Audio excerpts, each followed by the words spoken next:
Ito, pinaligo na naman namin. Humiling na naman siya sa akin ng maliligo daw siya. Swimming daw siya. Ayan.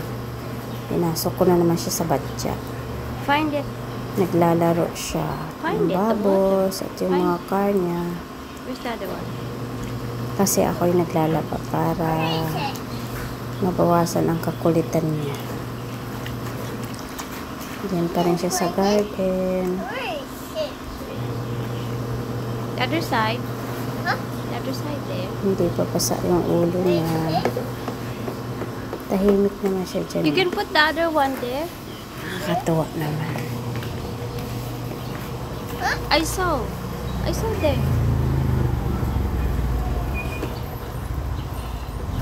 Nahayaan ko lang siya maglaro. Wait. Happy na naman siya. I saw it. Nakapapad na naman siya sa tubig.